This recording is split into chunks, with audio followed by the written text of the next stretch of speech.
Hello, dear graduates, and congratulations to you and your families. This is the first time I've been out of Rwanda at graduation time, and the second I've been obliged to make remarks from off campus. Last year it was COVID-19, which continues to roil our world in unpredictable and foreseeable ways, as it will for years to come. But this year I'm reporting in from Haiti, which has been stricken over the past 2 months by a number of disasters, best termed unnatural. How so and why? After all, an earthquake and a tropical storm are surely natural disasters. But every UGHE graduate, and likely all of our students, know that we're living in an era now widely termed the Anthropocene.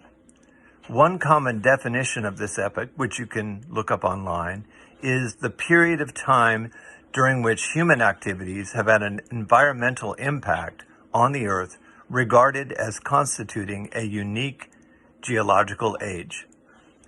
Why am I confident that you would all know the definition of a term coined so recently, a term hardly known in my country or across Europe, where so many of the problems of our planet originated?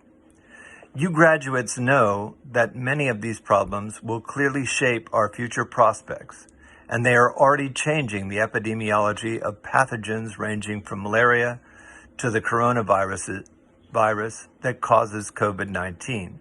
No one knows this better than Dr. John Kengasong, who now inhabits a leadership role that one or more of you may inhabit in the future. It's the future, of course, that you will inhabit longer than Dr. John or Vice Chancellor Binagwahu or I will.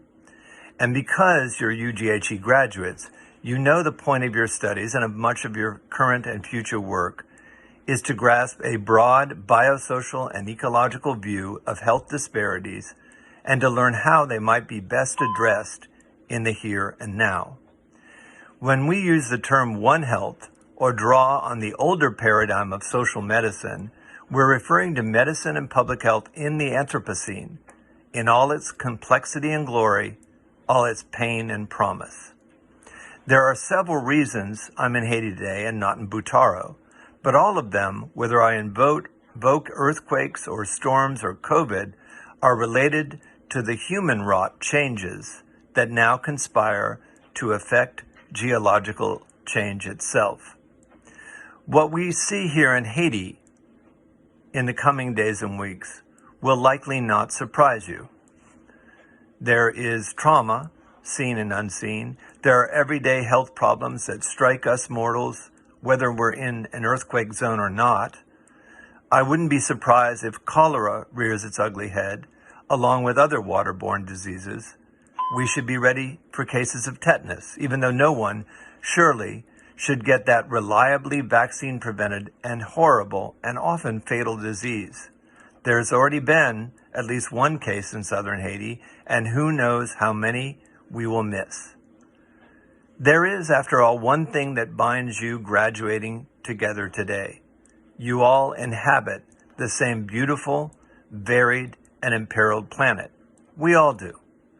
Be mindful of these threats going forward, but let's take time right now to celebrate your achievements and the mere yet wonderful fact that you come together today from across Rwanda and from Nigeria, Malawi, Pakistan, Kenya, the DRC, Zimbabwe, Sierra Leone, Burundi, Ethiopia, and Liberia.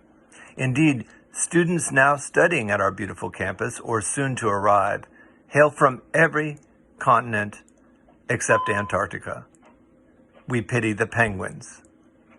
Let me close by paraphrasing the First Lady of Rwanda, who, along with Dr. Sunait Fasea, chairs our Africa Advisory Board. We met just 2 days ago through Zoom. As always, the First Lady underlined the role of the young and of women and girls, who we know will make a great difference in how we all might flourish during the Anthropocene. Again and again, she underlined the importance of service, dignified service, to the ill and the imperiled. If we want to decolonize global health, We will all start by fighting for some things that colonial rulers did not: dignified medical services and higher education. Making our dreams of service, training, and relevant research a reality is the best way to decolonize global health. Moreover, it's the best way to enshrine the legacy of Rwanda's Renaissance, which has come to pass during the Anthropocene. Think a bit about how improbable that Renaissance was and how wonderful it could be. Looking at your class, dear UGHE Lions, gives me great confidence in our uncertain times. It gives me confidence even in the most difficult circumstances. So akazi keza, dear graduates, and murakoze chane.